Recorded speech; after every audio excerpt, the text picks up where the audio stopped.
Hello, hello, hello, everyone. I'm your co-host, Captain Diesel Lelouch V, and we have Professor King of the Comics with us today. And today, we have a very special guest, Mr. Blerd Without Fear. But again, for anybody watching, remember that You're listening to the Then and Now podcast. Shout out to Pinky. how's everybody doing? Pretty good. You're doing good, man. Oh Doing yeah, good. living. Ernie, you had the best smile, man. You look like you were just alive on purpose. I love it. Life on purpose is crazy. Oh, yeah. I have nothing to be sad. I literally have nothing to be sad about. I have the capacity to be angry, but like it's rare. It's a rare instance. Man, I love it. I love it. Well, Ernie, thank you for coming on, man. This is the first time having you on the show. Like we've worked on like 2 or 3 videos at this point for Blerd stuff, but it's the first time that you graced us with your presence here on the Then and Now podcast, my friend. Hey, I'm happy to be here. Like I said, it's I like talking about stuff and or things. And so yeah, when with the opportunity arose, I was like, let's go. And Ernie, so how do you feel being like one of the big 3 on comic YouTube? Like it's like you, Rob, and Comic Story, and like it's like y'all 3 are the ones that kind of like make most of the content that everybody watches for that. Like Dope Spill may be in there a little bit too. Mm-hmm. Yeah, honestly, it feels kind of crazy because like I feel kind of like the young, well, even though I'm the same age as most of those cats, but I feel like just by virtue of channel age, I feel like the young upstart amongst all of them, just because I don't know. I feel like I was the one that started the latest, so everyone else is like. You got your Robs, you got your Comic Storians, Comic Explain, Comic Storian, Dope Spill, Comic Pop, so on. And there's some other cats out there too whose names I could go down the list. I'd be sitting here all day if I did. But I'm very appreciative that people see me that way. It's humbling because it never was intended to be this. The goal was not this.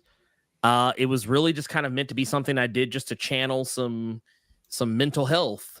It was a way for me to deal with some mental health, and it ended up becoming a job. So I'm eternally grateful because it's afforded me a lot of opportunities I probably would not have had otherwise, and it's humbling. It is humbling. All right. So before we get into the show, for people that may be wondering about who the fuck is this guy, would you mind telling everybody who you are and like what you do and where you do it? Oh man. So if you don't know who I am, I mean, I totally understand. I'm just a dude, but my name is Ernie. I'm Blerd Without Fear. I make videos about comic books. I talk about primarily X-Men stuff, but I do talk about other things as well, though YouTube would probably have you think otherwise. I do a live stream every Thursday and Saturday. I do Nerds of Culture every Thursday.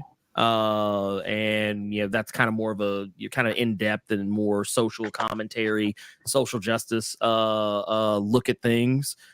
Saturday is kind of the big one. The Blerd Cave do every Saturday. 1 p.m. Eastern, 10 a.m. Pacific, and that's where we just kind of talk about comics in general.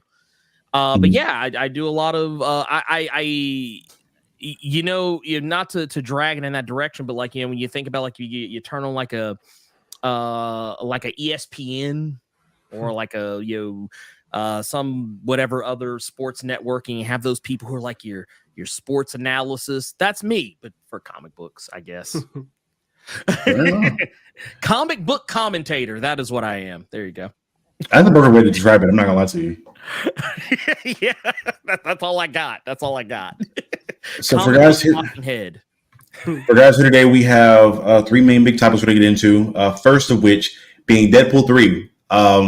Here on the channel, we haven't reviewed the trailer or reacted to the trailer at all. I don't think we really talked about the movie or any news around it on the channel at all. So I thought Ernie would be the perfect guy to come in and discuss this with us.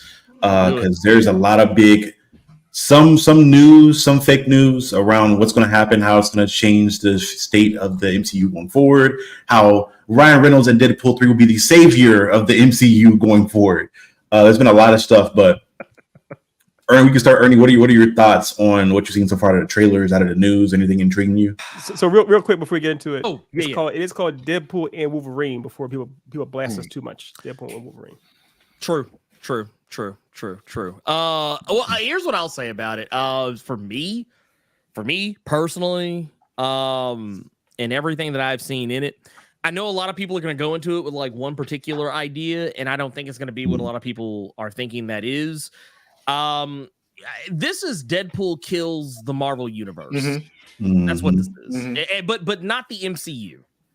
It's going to be Deadpool kills the Fox universe. Right. It's going to be you. I don't. It's not to say I don't think there aren't going to be any like cameos or people showing up from like MCU stuff. I mean, because of course there will be. But I feel like the thing people probably might want to like kind of taper their expectations on, as far as like, it's kind of like the same thing that happened with Spider-Man No Way Home, that it became a meme. It's like, dude, who's not in the movie? Yeah, everybody's like, oh, dude, man, you hear Godzilla's going to be in Spider-Man No Way Home. You didn't see the trailer? Man, I saw the trailer. Dude, it was wild.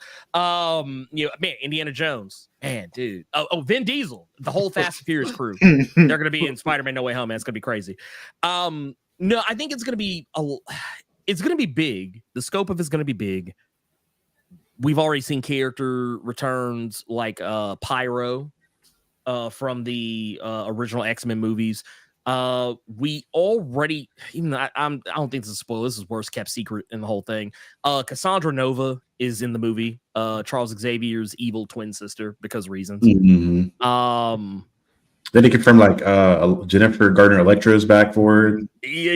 There's been some, really? And then of course, Jennifer Garner, that was another kind of worst kept secret, because like it was one of those things that made the rounds pretty early on, and it seems so ridiculous, but honestly, just on its face, it's way more likely than most of the stuff I've heard anyone else say. And then like she's been seen like on set, so it's like I like there's a lot of rumor. You'll probably, because Daredevil was a part of that at one point in time.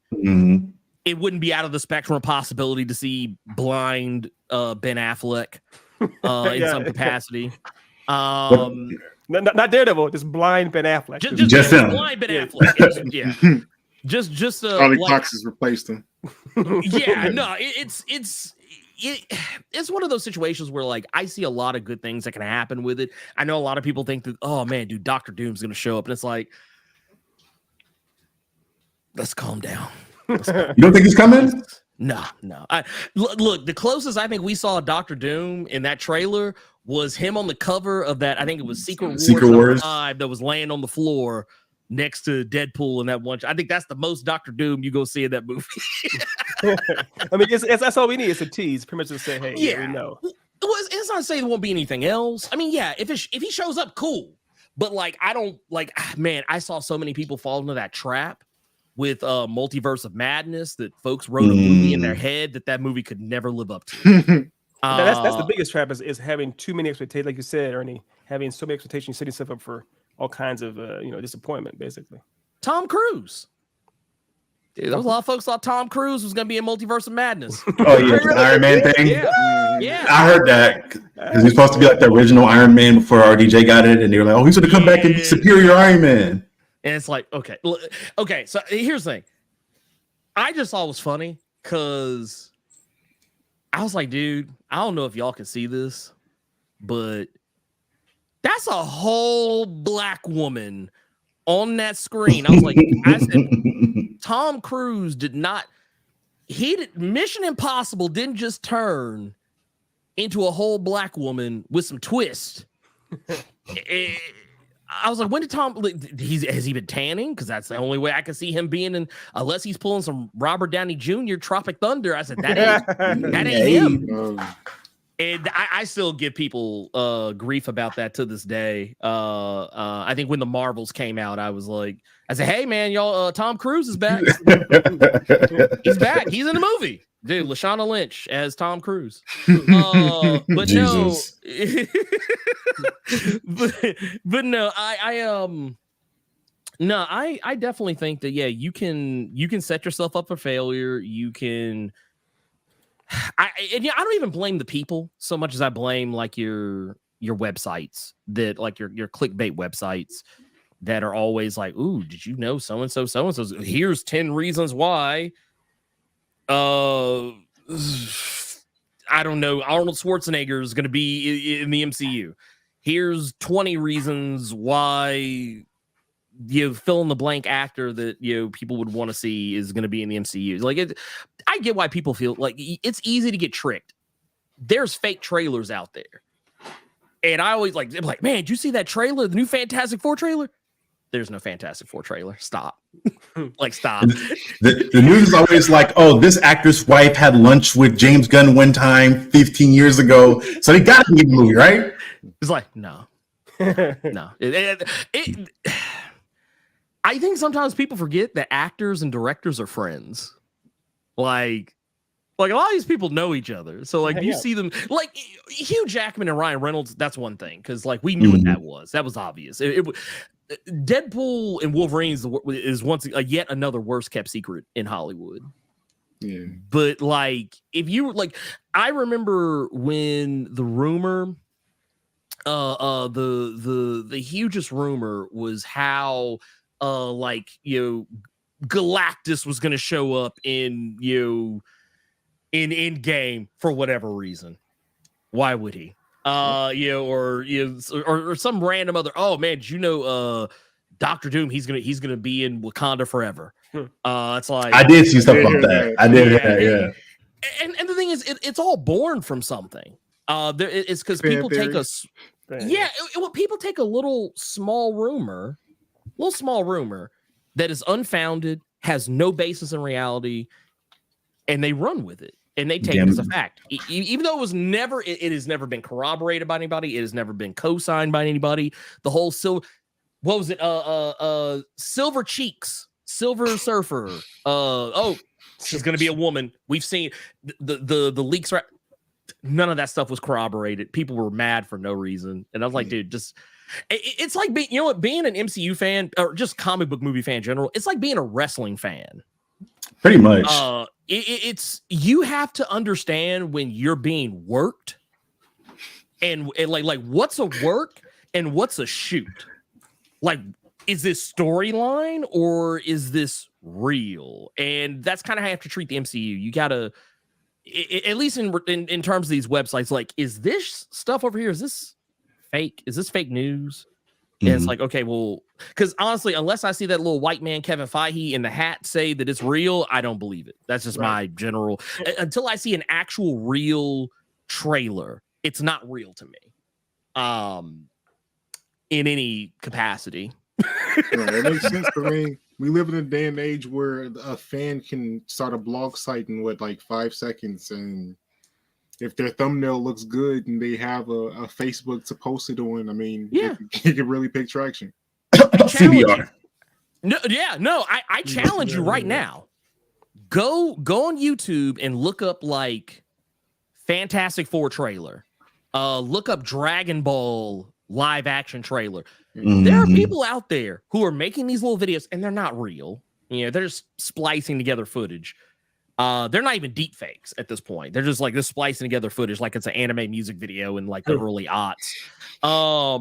But they'll have a fancy enough looking thumbnail. And if you are, I don't like using the term gullible because it kind of makes you, it just seems dismissive. But I mean, but if you're a person who's gullible, you'll fall for it. Well, what do you think will be in the actual, what do you think is possible to be in the real film? You are definitely going to see. I think it's pretty safe to say you're going to see your Patrick Stewart's or Ian McKellen's on some level. It may not be like the way people want to see him, but I guarantee it'd probably be something like a little quick, boom, boom. All right. Oh, hey. Dude, you see that? We just passed Charles Xavier over there. Oh, hey, dude, you see that guy flying over this Magneto? I I know we're going to be seeing Madripoor because they pretty much gave that away. They gave the game away on that. We're going to see the patch drip. Because Wolverine in the white suit and the eye patch and whatnot. We're gonna get that. I don't know if we're gonna see. I think X Mansion's a pretty obvious one, and I think that you can half expect to see some of the. You know what? The thing I think will probably be, it won't be advertised, but I'm pretty sure the Dark Phoenix Squad is gonna get absolutely positively just deleted. Nuked. Like in the you know what, the way we saw Deadpool 2, the credits of Deadpool 2 where people were like completely blown away by the fact that oh man, Ryan Reynolds, he just went back in time and he killed himself before he could sign off on the Green Lantern script, or oh man, he chopped off the head of Deadpool from X-Men Origins Wolverine. It's gonna be stuff like that. Like it's gonna be stuff like this movie is on like, and I'm kind of shocked I don't see more people saying that, but like it's literally, this movie is going to be, I don't know how long it's gonna be, but I assume most Marvel movies are like 2 hours minimum. It's gonna be 2.5 hours probably of that. With some story, with some story in there.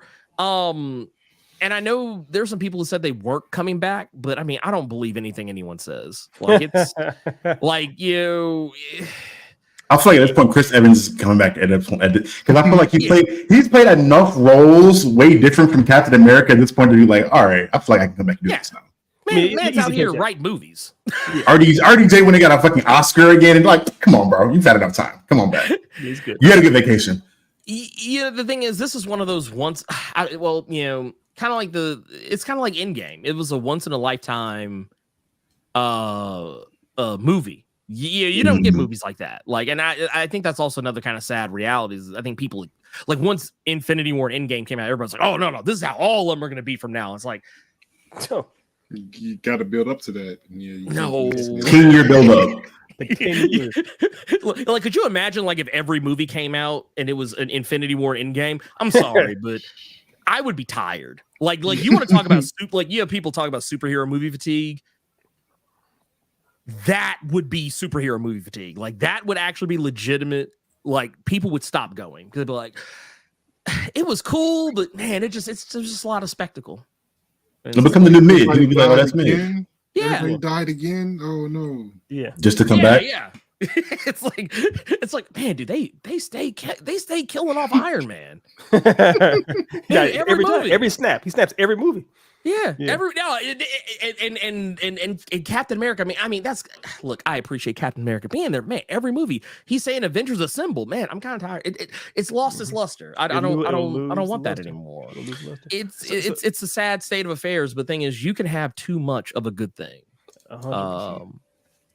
Do you think? Obviously, I'm guessing you're very savvy, and they showed Kelsey Grammer's Beast at the end of Marvels, right?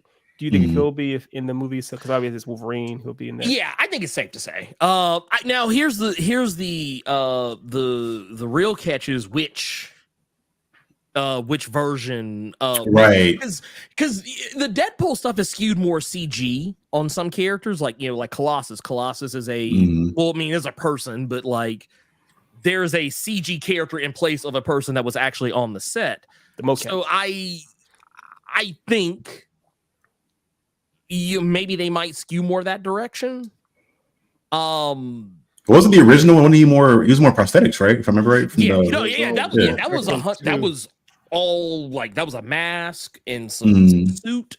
But here's the thing. This is the thing, and I would appreciate if they stopped doing this.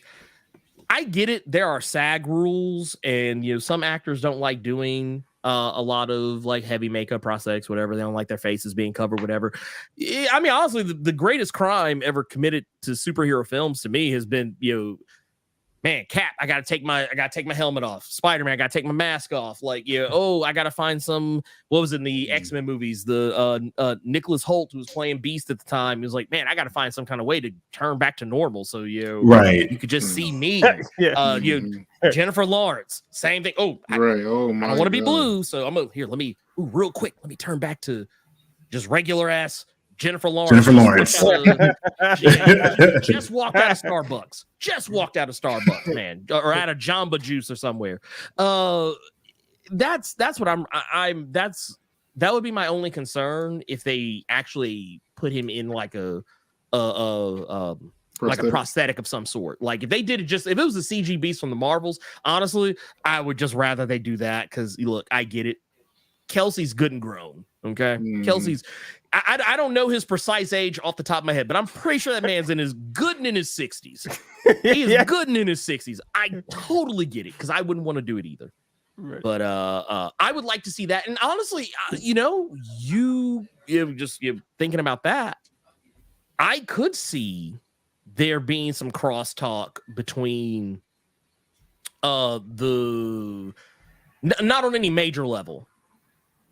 I could see some crosstalk between the Marvels and the Deadpool and Wolverine just based on that alone, because that's another universe. And it could just as easily be that universe as it is anything else.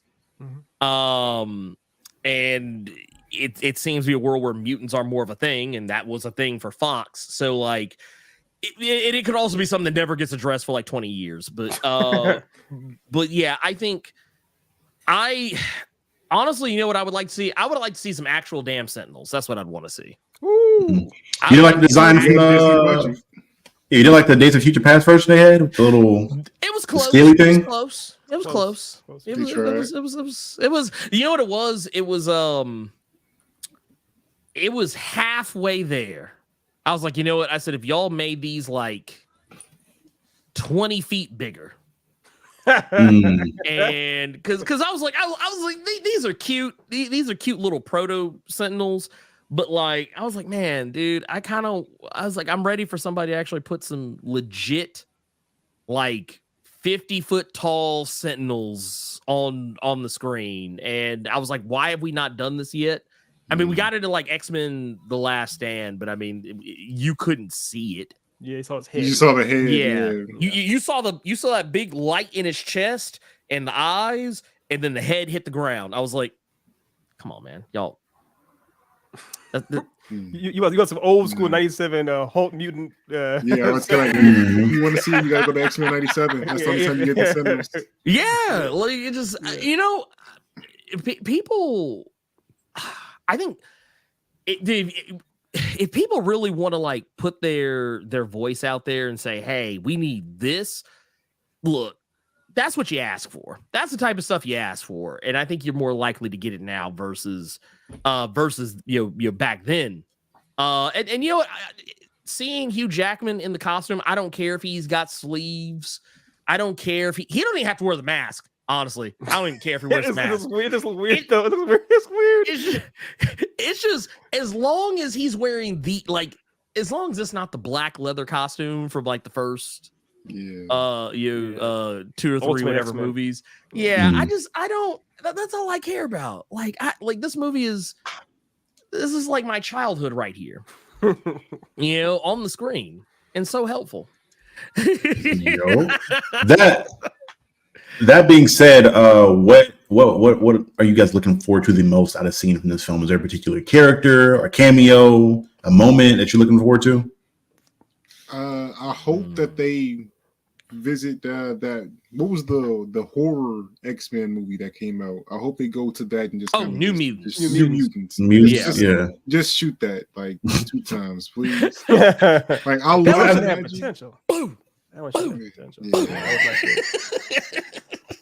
And then weird. I think everyone in that movie had a weird accent too. It's like, why did they all have accents? Yeah. I'll give them this. New Mutants. Man, New Mutants is such a hurtful movie for me because I was like, man, I had so much hope for it. I wanted it so bad. I wanted it to be good so bad. It took me back to like Sylvester Stallone in Copland. I was like, man, gave you a chance to be a man and you blew it. Like I was like, bruh, y'all had. Well, with the exception of Sunspot and Dr. Cecilia Reyes, I was like, man, y'all kind of slick had the cast. Like you had the right people that could have sold this. Mm-hmm. Like if you would have gotten if you would have gotten like an Afro Latin brother to play Sunspot and maybe got an actual Puerto Rican woman to play Dr. Celia Reyes, we could have been that much closer to being in business. But no, y'all had to lighten it up. And I didn't appreciate that. I was like, because Magic was good. Oh yeah, I loved her in that. And she was racist as all get out at first, but I mean, we could work on that. I was like, Cannonball. I mean, he was country as a chicken coop, but he was in business. Yeah. I was like, Wolf's Bane. You had Game of Thrones in there. I was like, all right, we getting somewhere. But like, man, I was like, y'all really just kind of, yeah, man, y'all jacked this up. Because that was supposed to be like a never. That was supposed to be the original Batgirl, where the movie was never supposed to see the light of day, essentially, and it still ended up seeing light of the day. So it probably. Oh man, it should have stayed. That like, okay, you want to delete something? You delete that one. Yeah. You delete I'm not gonna lie to you. I want it so bad. I'm excited. Well, I know she's confirmed, but I can't wait to see Jennifer Gardner Electra. I need them to like go to a moment where she's like in the Deadpool and Daredevil, like cutting the sandbags and shit with Evanescence going, and he just did pull his pull up and be like, "Not today, not today." Bro, let me tell you something. If they did that movie, legendary. I don't care how bad the rest of it is. If I, like, because that's a very like. Because I'm gonna tell you now, man. I wish I was in Hollywood because I could actually, I could handle that. I would do that. I would legit make that happen. Like you said, hey, Blerd, man, you want to come in and direct this? I'd be like, okay, I'd do it, but man, I gotta have my one scene. I'll do it for free if you let me do this one scene. Right, just like look. I don't need no Directors Guild card. I don't need no. You need look. Don't pay me. Fuck it. Yeah, I don't even need access to the craft services table. All you need to do. Yeah. Oh yeah. No. All I gotta do is come on. Let me just say action on that one scene. And dude, the movie it's. I would go see it 10 times in the theater. I would go see it 10 times in the theater. Yeah, full price. I wouldn't even catch a matinee. I would purposely go after 6 o'clock, or 4 o'clock, whatever it is they cut off. You're a smart man. Can you explain how the sandbags? She's by herself in her apartment or penthouse, whatever. These sandbags drop down at the perfect time for the hit. It's like how these keep happening, right? Why are these sandbags? That's gonna be a mess. Like, why are you slicing so much with You're supposed to be poking motherfuckers with them. I don't know why you slash so much. Dude, look, amateur. It's too many questions. Daredevil is first off. Daredevil and by proxy, the Elektra movie. It's one of those things. If you ask too many questions, the whole thing just falls. Falls all the way apart. See, the Elektra movie is a guilty pleasure of mine. I thought some of the villains look cool. I love the tattoo dude. Like the fight with him and some of the fights, the bed sheet fight, I thought was kind of cool. Yeah. The visuals are very anime. They're very like Naruto, almost a little bit anime. I'll give you that. The visuals looking. Yeah. I'll tell you why. Whoever directed that movie, they watched Ninja Scroll. Exactly. Yeah, for sure. Exactly. Every character in there is basically a Ninja Scroll character. Like, like they're actual Marvel characters. Like, don't get me wrong. The characters were in there were actual Marvel characters. But the way they were adapted, they were basically like what was it? Bob Sapp. Bob Sapp was the big black guy. Used to be an MMA fighter, whatever. He was basically Tasai, the rock dude from Ninja Scroll. The tattoo cat was Benasato. She was a snake. Benasato, right? Yeah, from that was it. Cat Daddy in the bed sheets. That was the blind ninja from Ninja. Like if you sit down and break it down, that was a live action ninja. It was kind of like it was a live action Ninja Scroll without actually being live action Ninja Scroll. Mm-hmm. And that's why like it has fun parts in it. Yeah. But I need that though. I enjoy. I haven't watched it since I was like 11 or 12, so I have fond childhood memories of it. I'm scared to watch it now. It's gonna be like, damn, this shit is trash. I'm so scared. I'm so scared. Don't do that to yourself. It's right there with Ghost Rider 2. Oh, The don't. visuals. Yeah. The visuals go to the 2 are like amazing. Something like, wow, this is they actually use like giant. I love Go Ghost back. Rider 1. I love both of those. Why? Yeah. I had Ghost Rider 1 on DVD as a child, and I watched the fuck out that movie. I watched the fuck out of it. Your memory, your childhood. I remember it very fondly as a child. So I'm like, I can't watch them now. I would have ruined my childhood. I can't do it. I'm gonna tell you what's gonna happen. You go back and watch them, and you're gonna be like, oh damn, this ain't trash. Yeah, it's like going back and watching Mighty Morphin Power Rangers. It's not the same. Oh no, I'm gonna tell you right now. I'll always hold a soft spot in my heart for that. But I will always tell people though, like everything is a product of its time. And you watch it today, and it's like, man, ooh, them costumes. Ooh, man, y'all. Let's be real. If we do anything else, bring in the Ghost Rider, bring in the Daredevil, hell, you know what? I wouldn't mind seeing the fan 4-stick. Fantastic. I feel like Chris Evans will come back for that. I feel like if he came back for anything else, he'd come back for that to get killed off. At least what should he do? Yeah.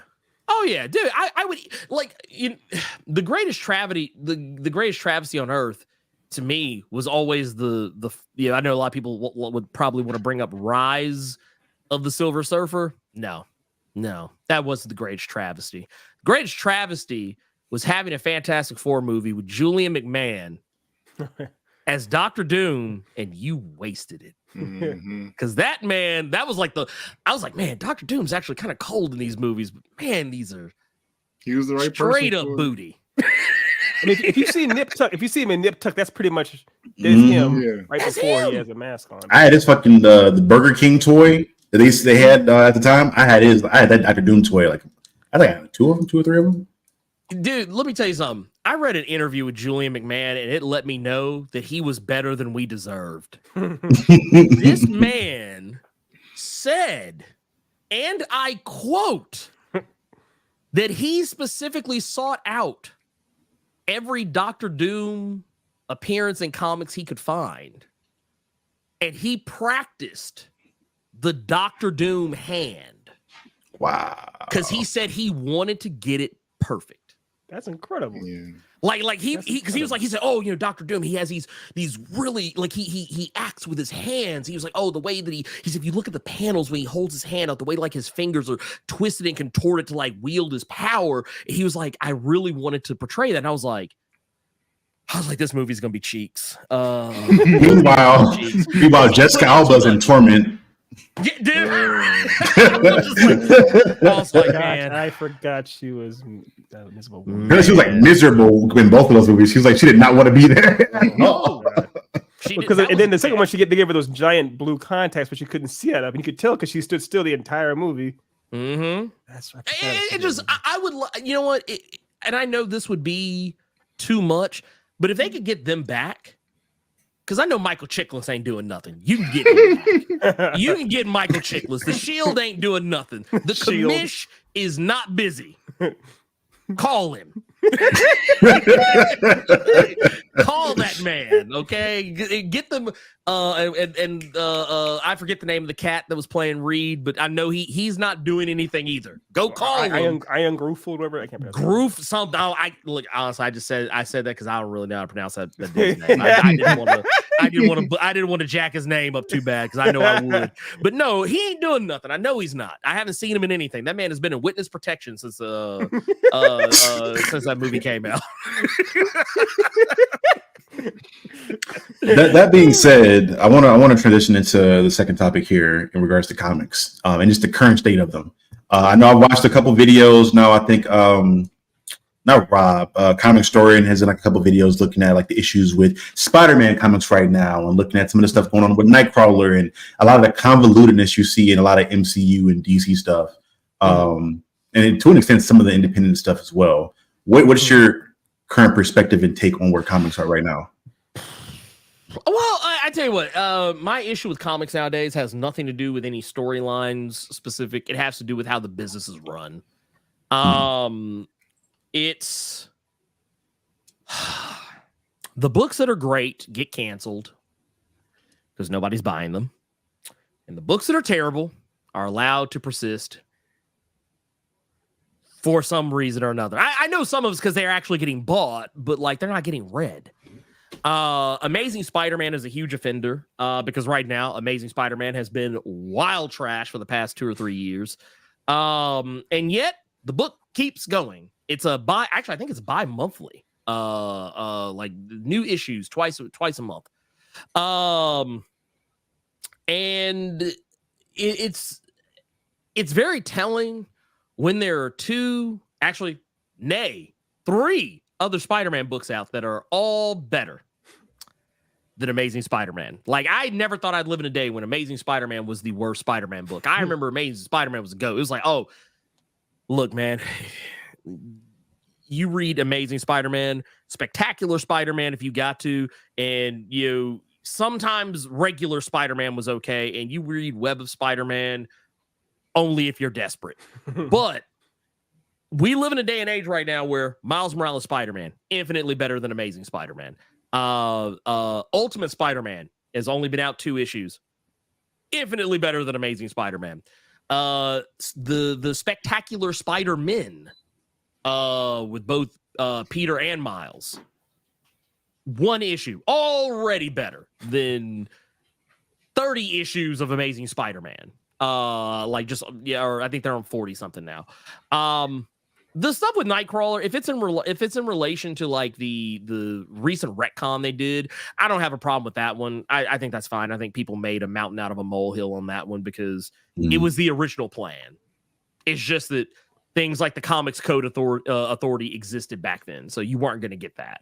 But, just real quick for those who don't know, would you kind of run a yes. run it back Yes. Okay. So long and short is basically the long-standing belief is that Nightcrawler's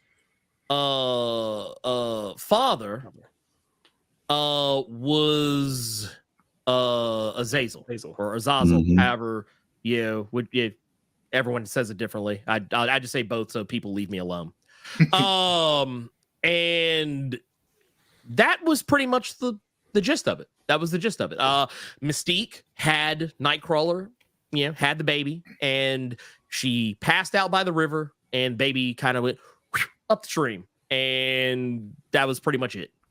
And he was in the foster care of Marguerite Zardos and lived in the circus, and that's where you get all the circus stuff.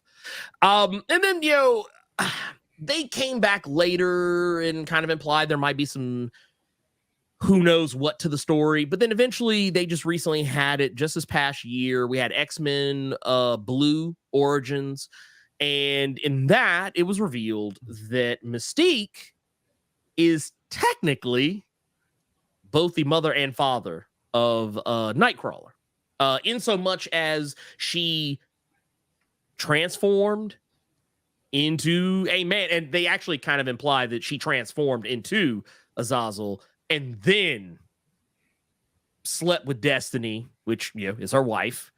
Which, by the way, the wedding is coming up soon. I wish I could go. And they conceived a child together, and I just kind of felt people overthought the shit because I was like, she's a shapeshifter, like. She turns into dudes all the time. I would imagine she probably turns into them in every level. If she could turn into Wolverine and pop a claw out, then I think she can. I'm just saying. Hey man, he popped the claw. What do you mean? Look, I saw X-Men 1. I saw X-Men 1 in 2000. I saw when she turned into Wolverine and went snink and blew him a little kiss. I saw that. If she can do that, look, if you could. The thing is, her powers are weird because I think even the clothes that she wears transforms.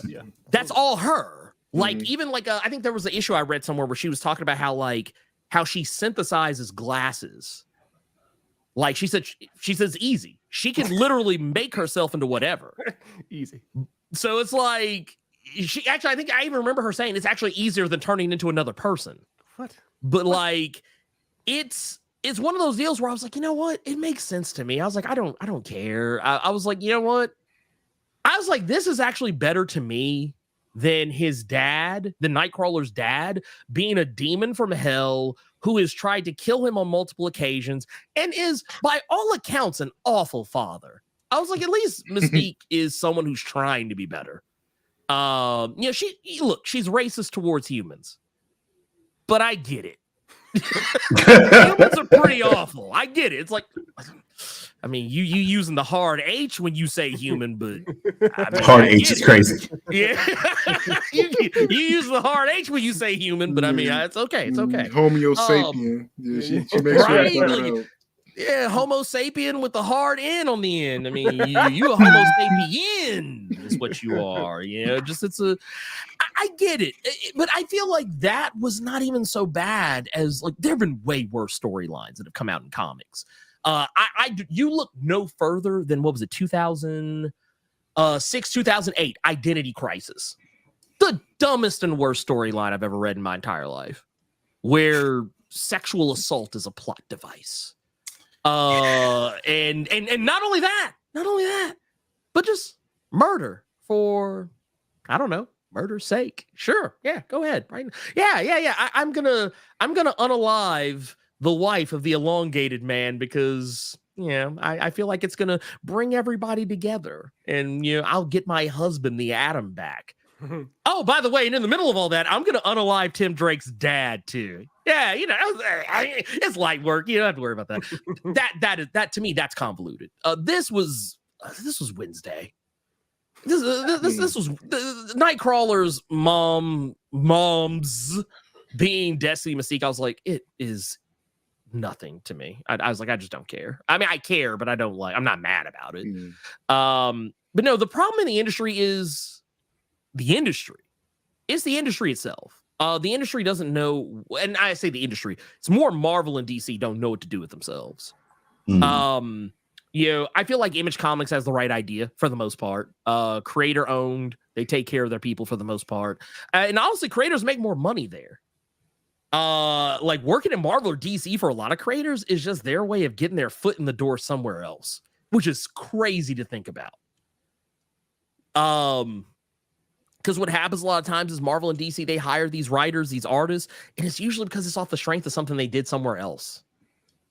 Yeah, just it kind of is what it is. But I feel like here at this particular day and age, we have too many events. And that's an editorial issue. That is the corporate office saying, hey, we need to keep these events just constantly popping out. And if you don't keep up, I will tell you right now, as we speak, Gang War, which is like a Spider-Man story arc, just ended like last week or two. Right now, X-Men has their big, the rise of the powers of 10 and the fall of the House of X. That's what's going on right now. Not too long before that, I don't even remember what the other thing Marvel had going on was, but I can tell you what's coming up next month or two is Blood Hunt. See, I'm excited for that. Yeah, that's I'm excited for that. Yeah, that's the Blade centric one. I'm like, dude, that's cool. But y'all ain't even giving me a chance to calm down from the last event. I feel like I'm on a forever drug bender. It's like, oh man, I took all the alcohol, so now I got to take all the weed. Well, the weed's all gone now, so now I got to do something else. And it's like, I'm never coming down. I'm never allowed to just... I mean, it's exactly what you were talking about. If they just kept pumping out, Infinity Wars, like if you stay on that high, you never really get to adjust to it and really take it in. Yeah. And Image, their comics, they take breaks. They go on hiatuses. One of my favorite comics, Saga, it goes on hiatus like every 10 or so issues or so. Like, hey, we'll be back at some point. Hell, I think one of their hiatuses lasted, I think, the entirety of Trump's presidency. I was like, man, they're really out here protesting. They're not coming back until we get somebody else in office. Damn, that's crazy. But no, Boom Studios, Dynamite Comics, Valiant, a lot of these other imprints, they're doing great work. And I feel like they kind of just get lost in the shuffle. They get lost in the shuffle because, you know, Marvel and DC, that's big two. But the big two, they make a lot of mistakes. Sometimes they put the wrong people on books. I'll say it.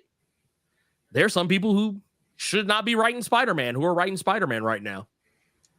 There are some people right now who are writing what's another one that I could probably point a finger at over on the DC side of things. Man, there's honestly, I can't even think of any books I'd give a damn about right now at DC. Other than Tom King's Wonder Woman. I'm like, man, this is the only book that's consistent week to week. But like I feel like what people really need to accept with the comics industry is that if you only read Marvel and DC, you are going to forever go through a cycle of disappointment. But if you take a moment to step outside of Marvel and DC, there is so much more out there. Like the argument people make with manga, and they say, "Oh, that's why manga's, you know, killing the American comics industry." Not exactly. You gotta think about it. In Japan, there are more manga over there than we'll ever see. We only see the cream of the crop. Just like how I'm pretty sure they only see the cream of our crop. So it's really easy to be like, oh man, all the manga is lit. It's like, no, there's bad ones out there. I've seen them. I've read them. There's bad anime out there. They exist. Yeah, we don't want to talk about them because it hurts the narrative. But yeah, we just, it's like, no. No, focus on that one. Focus on the good one. But no, we have the same types of stories. You know, we have, like, I tell people all the time, like, people are like, oh man, just American comics is just superheroes. No, they're not. It's like I can look at my shelf right now and find tons of books that are not superhero related.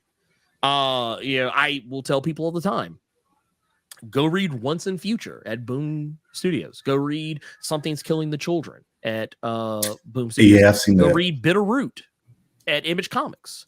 You know, go read Philadelphia at Image Comics. Like there are, and those are just some. That's not even like everything. That's just like, man, this is like it's like that much. It's like that's a pinprick of the wealth of good comics you can find that don't have a single cape between them. So I think, that's the issue. To that point, because I won't harp on DC and Marvel too much longer, but I have one more question in regards to them and where they are currently. A big issue that I'm noticing, because you referenced House of the Fallen X right now, and when I picked up one of those books in the comic shop, I looked at the back of all 52 tie-ins to understand what was going on currently in that book, and that's something that you see consistently within Marvel and DC, to where, like you said, a big event happens, and there are 72 other runs and issues that you need to have read to understand what's going on now. You can't just pick it up and read. Right. Is there any way they can dig themselves out of that hole to make things consistent again? Oh, I know the perfect way. And I'll open this question up to everybody too. Yeah. The answer is simple. Just stop. Go back to the days when you read the Infinity Gauntlet and it was just Infinity Gauntlet 1, 2, 3, 4, 5, you know, so on and so forth. And that's it. I mean, yeah, there's other stuff you could read for context, but it wasn't like you're missing anything. I point at DC a lot of the times because Night Terrors that they released last year, it was a comic that literally had a bajillion tie-ins coming out every week, none of which had anything to do with what was going on in the core book. Like, if you didn't read them, it was just like, I remember it got to a point I stopped doing videos on them because I was like, nothing's happening here. Like nothing, like nothing, like it's like I just read 10 comics and nothing matters. And Marvel equally is good. Like right now, there are too many X books, way too many. I honestly, I'm like, look, man, I come from an era where you have an Uncanny X-Men, you have an adjectiveless X-Men, And you might have like an X-Force and an X-Factor, and that's it. That's all you need. Don't give me nothing else, okay? I don't need nothing else. And I kind of want to go back to that to those days, because there are way too many books. Yes, I forgot about Excalibur. Technically, Alpha Flight was a thing too, but yeah, there needs to not be like 20 X books coming in, because there have been some days I was very upset because 7 X-Men comics came out on the same day. And I was like, okay, first off, out of pocket. Y'all are out of pocket. And yeah, I don't want that anymore. I think we've grown past that. I'm actually looking forward to this whole thing ending, because when it resets, it'll just be the one X-Men title, at least for the foreseeable future. But it's funny because it's kind of mirroring the whole issue that the MCU is having, where they put too much content bombarding with the TV shows, and so it's funny. It's been comic books. It's people don't want to watch. It's too much of an investment. Yeah, exactly. Which is funny, because people wanted more, and when they got it, it was like it was almost like they turned on the faucet, but the faucet broke, so water's just running. It just like, I remember that like after Endgame, there's like a demand. They went on like a little break after Endgame, and they're like, we want more and more. And then WandaVision came out, and people were like, all right, this is I guess. And it just kept show after show after show kept dropping, and they were like, hey, because it was also the pandemic happened, and then they released Black Widow, and right after that's the first meeting that came after. It's got to be yeah. Oh yeah, man, I missed. Wait a minute. What was it DC said? We draw the line at $3.99, or was it $2.99, or was it $3.99? I have to look that up. But in reference to the cost of comics, and we all see where comics are now. I think they're like $4.99 now, on average. Yeah, on average. Yeah, but it's I remember that that brazen statement DC Comics made, and they broke it inside of a year. It was like, oh yeah, Marvel busting your head for $3.99? Not us. We're the house that Superman built. We're the good guys. And next thing you know, it's like, yeah, so about that $2.99. We gonna need y'all to start paying $3.99 for these Justice Leagues, okay? That nobody's reading. I'm gonna get that phone call from dudes in corporate, like, "Hey, nah, cut that shit out." It's a no go. Look, I wish someone did try and sell a comic for $2.99 at DC with David Zaslav at the helm. Yeah, that little white man would be angry. Well, and here's the thing: you can. I would make an argument that the crossover fatigue, is actually more real than superhero movie fatigue to me, because I don't think superhero fatigue is a real thing. I think people are tired of bad superhero movies. Not bad, bad fatigue. Bad superhero movies, we got fatigue for that. Like, or you know what? I wouldn't even say bad, just okay. Because we've had good, so why do we want to go back to okay? It's like, why do we want to go back to like the early aughts when all the superhero movies were just objectively terrible, or just objectively like aggressively mid, as I like to say about some things nowadays, because that's usually what it is. But yeah, it's you know what? This right here, Decepticons actually brought up something I thought was actually pretty funny. Having too many characters in popping up. Like, I think I went to a shop one day. Batman was literally in 12 different comics that came out that day. Like, and I don't mean just like, oh, he was just on the cover. No, he was in them. And it was not a crossover. There was no crossover going on. It was, no, just Batman everywhere. Yeah. Wolverine, same. Spider-Man, same. And to that token, I think a lot of that too is dealing with like them trying to sell them.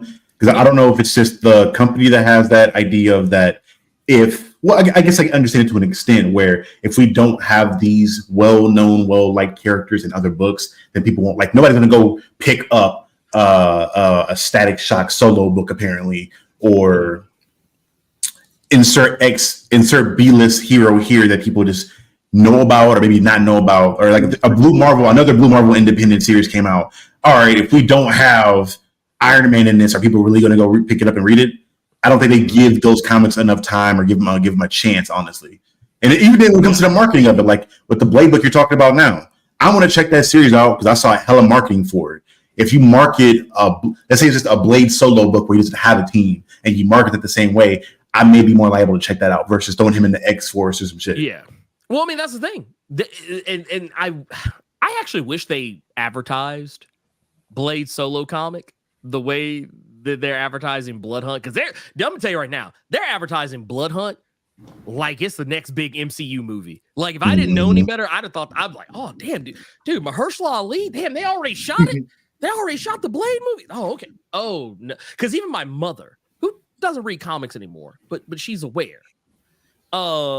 She said something to me the other day because we were seeing all the Blood Hunt stuff, and she was like, "Oh, is the Blade movie coming out already? I've been seeing all this stuff," and I was like, "Damn, they got you too." Dude, targeted ads are targeted ads are crazy. But yeah, I was like, no, that's for a comic, and she was like, oh, they're advertising this like it's a TV show or something. I was like, yeah, it's been everywhere. Yeah, like even people I know who do not read comics have been like, man, dude, that new Blood Hunt, man, that dude, that looks like it's gonna turn the MCU around. I was like, it's not the MCU, man. It's just but no, I wish that because Blade solo comic right now is fire, and I feel like not enough people are reading it. And that's the thing. I feel like if you tell people the thing exists, they'll go get it. Yeah. And they don't put the money behind the things they should. Like, make me CEO for a day. Make me CEO for a day. Because you know what I would do? I'd be like, hey, man, look, can we get some more? Can you double up that advertising? Take that budget off of Blood Hunt. Allocate at least a third of that towards the Solo Blade comic. So when people actually go read Blood Hunt, they'll have some frame of reference to what is going on. If you are going to put out this Avengers book, I just saw that. I looked up for a second. Yeah, it's sad to say. I own that Sticky Fingers Blade on DVD. That was a wild time, man. That was a wild time. Man, when I tell you that show is like, I feel like it belongs in a museum because it could teach you so many things. But no, there are so many good comics. Like, there's a Ghost Rider series that just ended. It's fantastic, and I feel like nobody was reading it. Nobody was talking about it. It was which writer was it? Was it Robbie? Was it Johnny? It was Johnny. It was a Johnny. Oh, shit. It was a Johnny Blaze because Robbie was doing his Avengers Forever stuff, and he's broke now. So you ain't ever gonna see Robbie in anything again because they won't know what to do with him. They won't know what to do with him. He is tournament banned. He is tournament banned right now. You can, if you pull up to the tournament, do not expect to play with Robbie Reyes. It's cheating. He would be. I thought they wrote him to death for a minute. Like, they had him in Agents of S.H.I.E.L.D. He was on a million stuff in games. Dude, I thought he got on. No, he. Well, the thing is, I think he did with a certain group of people. But the problem is that you don't. Here's the thing: you have to, if you want to. Okay, this is why Miles Morales worked. They didn't get rid of Peter Parker. I mean, they did, but like, you still have Peter Parker over in the main Marvel stuff. But like, when Miles Morales migrated over, they didn't get rid of Peter Parker, but they made sure they put Miles Morales out there in your face as much as they could so that you would get to see him. He was in everything, every crossover. He had his own book. But they don't really do that as much with other characters. To the point to make him that way. Like Robbie showed up in a lot. They made him a core Avenger. had him on Shield, had him run around. He was a part of every crossover. But the thing is, for whatever reason, it didn't stick. And when they put Johnny Blaze back, which to be fair, I've got to admit, as much as I prefer Robbie Reyes to Johnny Blaze, I was like, man, this Johnny Blaze kind of hitting right now because, man, Benjamin Percy is writing the fool out this book. It was more horror themed. There was all kind of crazy, like Cronenberg monster stuff. I was like, dude, this is good. This is good. But like, you really gotta take a look at, you know, what you promote. And I'm a firm believer that Marvel has no right to complain about a book not selling. DC either. They don't have any right to complain about a book not selling that they didn't advertise, that they didn't put any money behind. You just put it out. It's like dumping a movie in February or January that you didn't advertise. It's like you expect it to fail. You dumped Morbius in the middle of a drought, a Hollywood drought, because you knew it wasn't gonna make no money.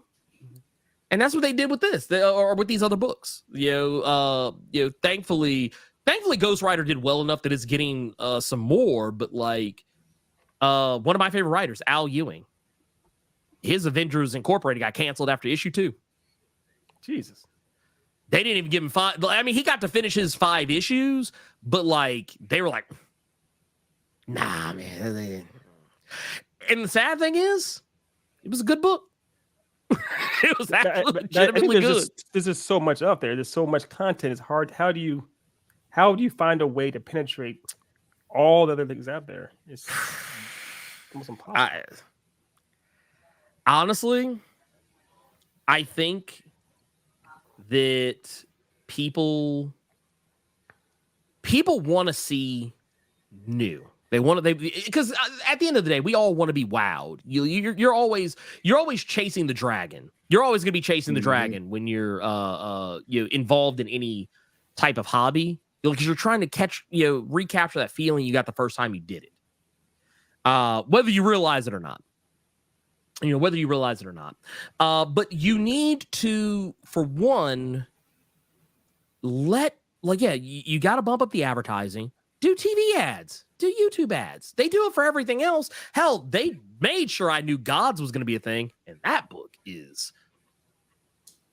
I was like, I get because I remember the early reviews came out. Everybody was like, oh man, they were glazing that book up. They're like, oh man, Gods, that's the man. This is Jonathan Hickman's magnum opus. I was like, all right. So when I read it, I was like, I don't know. I wouldn't call it a magnum opus. This is just a book with a lot of words in it. I was like, I was like, man, I ain't gonna lie, this book is kind of mid. I was like, it ain't really hitting. It's kind of dumb. But you have to, I say, people like Jonathan Hickman can sell books because his name is big enough that, like, if people say, right, hey, Jonathan Hickman's name's on a book, they'll go read it. But if you say Brian Edward Hill's name is on a book, I mean, who outside of black people are going to even know who he is if they know who he is? If you say, hey, man, we got a book with David F. Walker on it, I expect only really black people would know who he was and no one else would. So you need to advertise to those people. And I think even a lot of times people wouldn't even know just the same. Yeah, they wouldn't know that, oh, wait, this guy's name also has got to be good. Yeah, you're going to have the diehards, but no one else is going to know why they should care. And even the comics that you put out, I know advertisements in comics, weird, but more advertisements inside of physical comics. Hell, more advertisements inside of digital comics. Yeah. That's how I always knew what other comics existed. I remember back in the day, I think I have it over somewhere. I have this Avengers encyclopedia. They told all the stats for different characters, but in the very back of it, it was like a half of a mini issue of a book.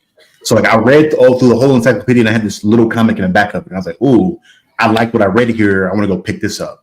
Maybe throwing in like teasers or a couple pages on the back of other books. I don't know if that's a consistent way of going about it, but I remember seeing that growing up and thought that was cool. I just was broke at the time, so I couldn't go get the shit. Decepticons actually have a perfect thing. You just said advertise on Crunchyroll. I'll do you one better. So I have in my hand a copy of Kaiju number 8, volume 1.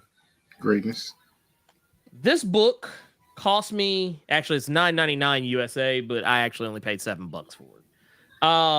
Allegedly. Allegedly, yeah. It was you know, I might have caught a deal. This one issue, or what's one volume, has 7 issues in it. This is how you do it. I mean, you can release your single issues. And it's not to say that American comics don't release trades. They do. But they don't release them like this and at this price point very often. You could, I have some floppies, you know, some floppy trades around here somewhere but the thing is, they all probably cost like $15-20 for the same amount of story. And I feel like you could do better. You could maybe take a little bit of a hit on initial book sales, because you might actually sell more of them to make up the difference. Maybe even make some more money on the back end. But if you actually, if you take this model, I think it would work. And yes, you don't need full color. You really, honestly, manga has trained a lot of American readers to not care about color. And honestly, it would cheapen. I will say this. I know one reason why they won't do it, because it would literally kill a portion of their industry. I would be hurt. I ain't gonna hold you. I'll read comics mostly over manga for the color aspect of it. There's there are a lot of people out there who are color artists who would basically just be out of a job if they went that direction. I mean, you would be able to do like covers, maybe because manga does. With certain mangas, even this one, the first I think 2 or 3 pages sometimes are usually in color, depending on who's doing it or whatever, and maybe sometimes for very specific moments they'll add a little color, and the covers are usually always in color. But I mean, I think that there are a lot of good things you could learn. I would even say, you know what, another thing you could do, because this is technically how their industry works, and it would take years, but build an animation infrastructure around your comics to where they become more like an event in and of itself. Where oh, hey, man, have you been reading Spider-Man? Yeah, dude, they got an anime coming out, or they got an animated series coming out. Yeah, dude, that's why I've been reading, man. I've been getting ready. It's been working for anime and manga for years, decades. Yeah, you could build something like that. Get back to it. It doesn't have to be perfect, and it doesn't have to be like a 1-to-1 translation, but you could honestly do so much more if you just took advantage of what you have. Because they're probably doing it with movies already. I feel like whenever they drop or release or tease a new MCU movie, I see a million videos, again, from you, Rob, and a Comic Historian over oh, here's a playlist of videos I did on this storyline years ago in preparation for this movie. And the numbers on those videos skyrocket back up because people want to know what was going on in that storyline at the time. Oh, yeah, no, I've had videos that I did that I released to no fanfare whatsoever. And I would come back, I did a video on Naomi some years ago. And, I mean, people watched it, but, I mean, they weren't, just killing it.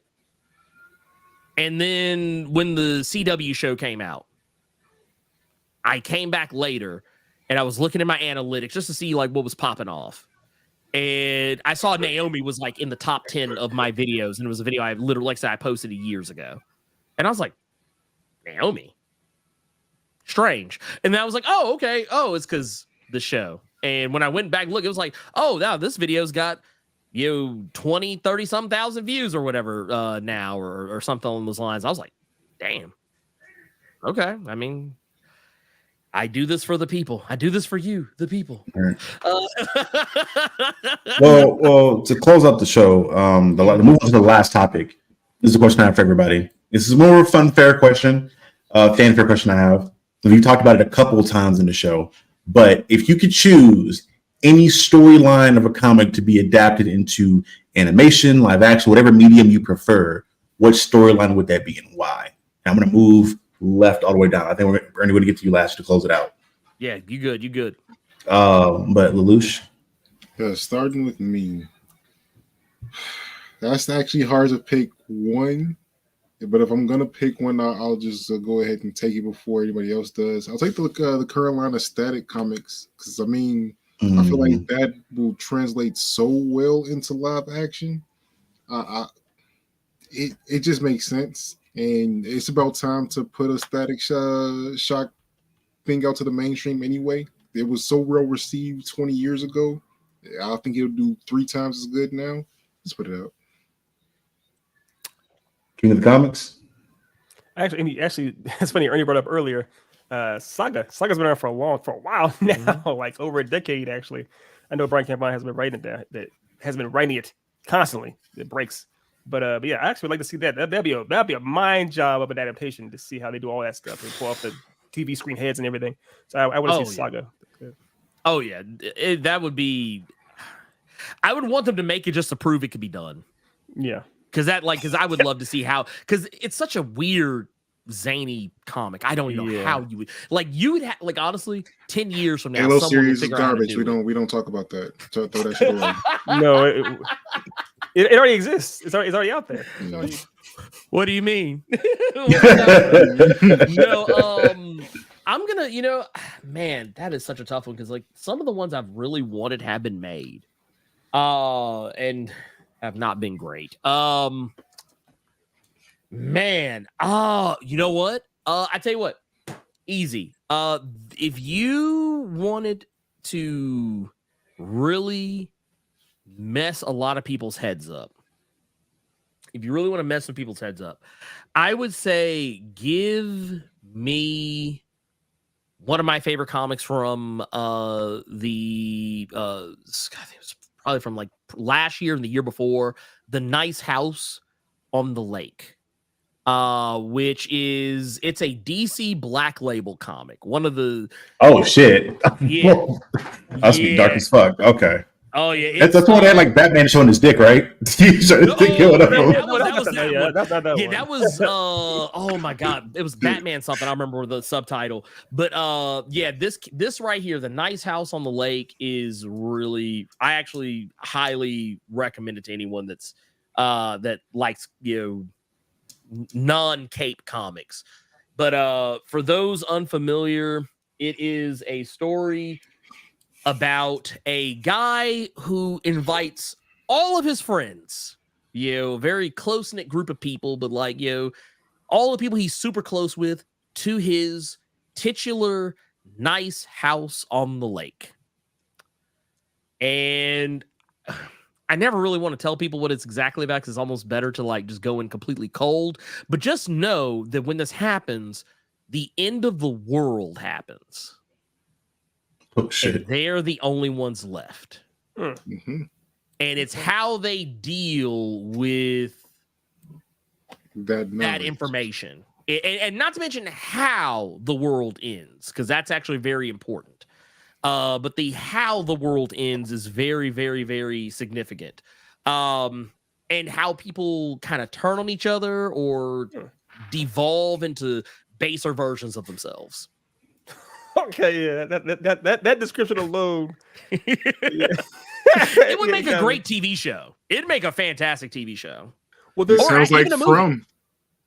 It sounds like From. Yeah, actually, kind of. If you take out the weird smiling people,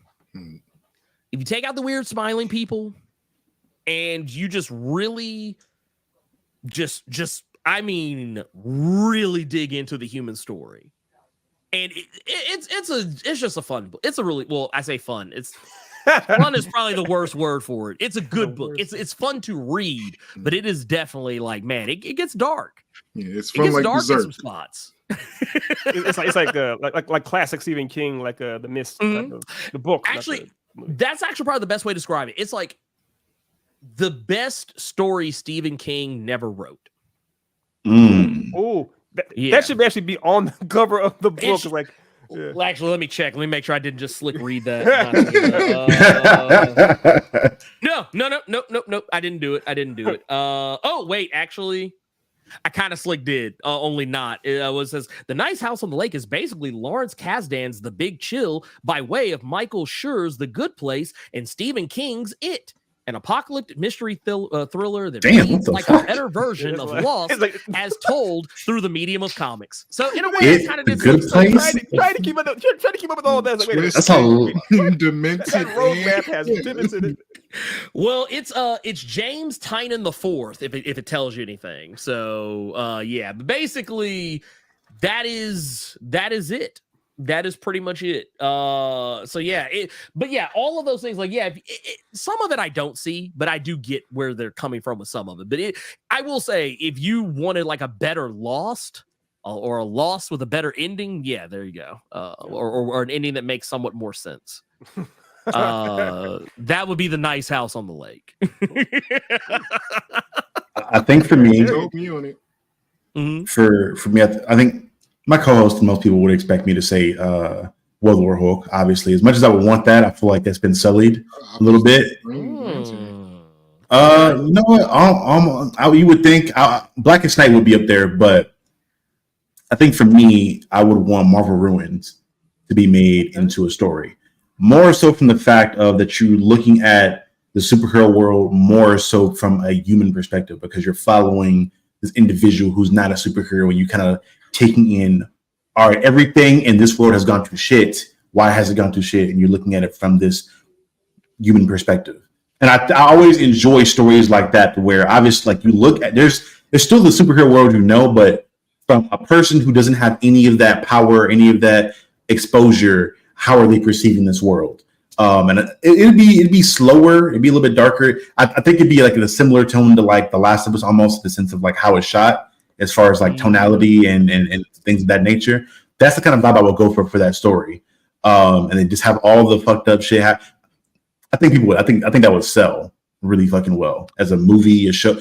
Probably a series is probably be better done as a series. That way you can like break down specific characters, maybe, or maybe do a thing to where you're narrating Iron Man's breakdown, or like just for the fact you get to see Jean Grey as a prostitute and get shot is like wild as hell. And Nick Fury is the one that killed it on a one-off. Stuff like that, where I'm like, the shock value would be there. You'd have the characters that people would know, and you get different perspectives. I would enjoy that. Honestly, Elseworlds is not a bad place to go. Like, just kind of like story arcs that are kind of off the beaten path, I think aren't a bad place to go for pretty much any comic book related movie. I think that's a fantastic place to go because you can do whatever you want. That's what I'm excited about. I keep talking about that on the show because I remember that was announced with James Gunn's DC stuff. I'm like, they can do Elseworld movies and do whatever the fuck they want to do. You can have directors come in and tell whatever story they want to tell and just leave it at that. And if it sells great and you want to have sequels, like the Joker, you can come back and you want to make a musical? Cool. Because that's not going to affect whatever big thing we're going to do later on. You can have fun with it and fuck it. And people love it. They love it. If not, cool. It's that alone as a movie it is. Oh, yeah. No, that's why I keep saying, I don't think cinematic universes are what people need to be trying to copy. Stop copying the cinematic universe formula of Marvel. Like DC does not need to be doing that. What DC needs to be doing is just telling good stories. Focus on telling a good story, and the rest will come. It will be there. You don't even have to ask for it. It will show up when the time is right. And I wish more people at DC listened to that.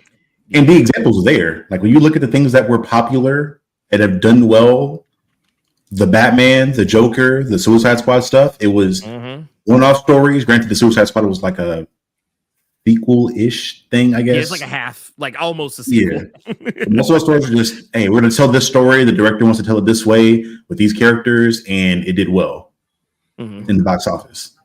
How about The Dark Knight? I mean, we saw the absurd success for that, and it was a singularized story in itself. Like, it's not like, you've seen Superman pop up in there, or it's not Nolan's Dark Knight. Yeah. Okay, I know. I thought you meant something different. My bad. Go ahead. Yeah, I can see that. Yeah, it's a sequel, but it's self-contained. Only we didn't get that Bane bullshit after that. Oh.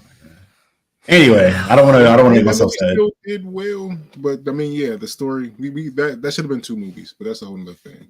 I'm over Yeah. face hugger Bane.